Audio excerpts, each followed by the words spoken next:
मा विशेष गरी हजुरहरूको लागि घरमै बसी एकदमै न्यूनतम लगानीमा सुरु गर्न सक्ने एउटा बिजनेस आइडियाको बारेमा जानकारी दिँदैछु। र यो बिजनेस आइडिया कृषिसँग रिलेटेड छ। र यदि हजुरहरू यो च्यानलमा पहिलोपटक हुनुहुन्छ भने प्लिज च्यानललाई सब्सक्राइब गर्न चाहिँ नबिर्सिनु होला। आउने दिनहरूमा यस्तै भिडियो लिएर आउनेछु। र मैले हजुरहरूलाई देखाइरहेको छु यो कर्कलो यानि कि गाभा भनेर भन्ने गर्छ।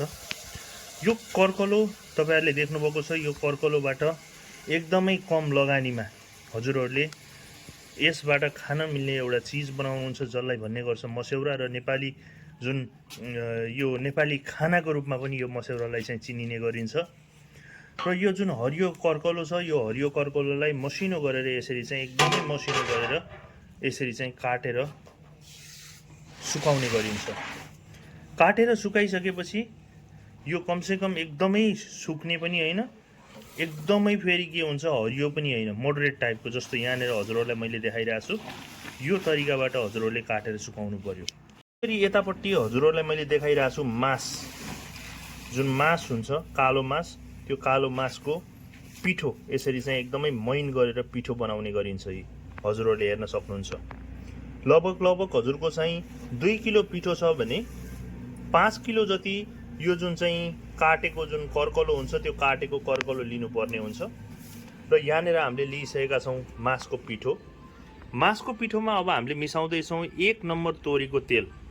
तोरीको तेल यसरी चाहिँ मिसाइसकेका छौँ, हेर्न सक्नुहुन्छ।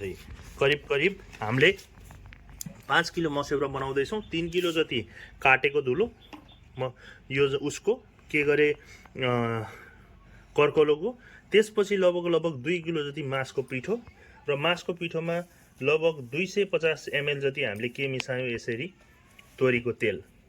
अब यसमा हामीले मिसाउँदै छौँ घरमै भएको यो चाहिँ बेसार, हेर्न सक्नुहुन्छ। यी पुरै बेसार करिब अब अन्दाज गरिकिन अलिअलि कलर आउने टाइपमा हजुरहरूले 2 चम्मच 3 चम्मच चाहिँ मिसाउन सक्नुहुन्छ।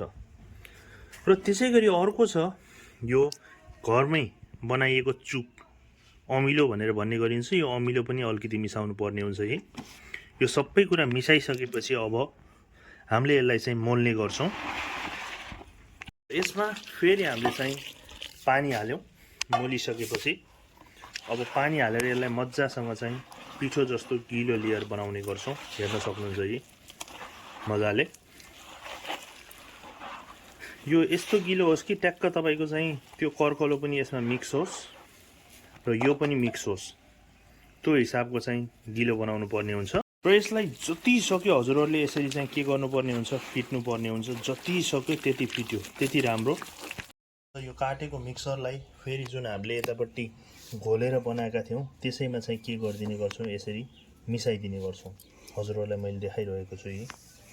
यो अलिकति चाहिँ थोरै सुकाउँदाखेरि बनाउँदाखेरि चाहिँ थोरै सरसफाइमा चाहिँ अलिकति बढी नै ध्यान दिनुपर्ने हुन्छ साथीहरू। र यसलाई चाहिँ यसैमा मिश्रण गर्ने गरिन्छ। र पछि अलिकति ठुलो रूपमा गर्ने हो भने यसलाई मसिनबाट पनि हामीले सबै कुराहरू गर्न सकिन्छ। यो कुरा पनि ख्याल गर्नुहोस् होला।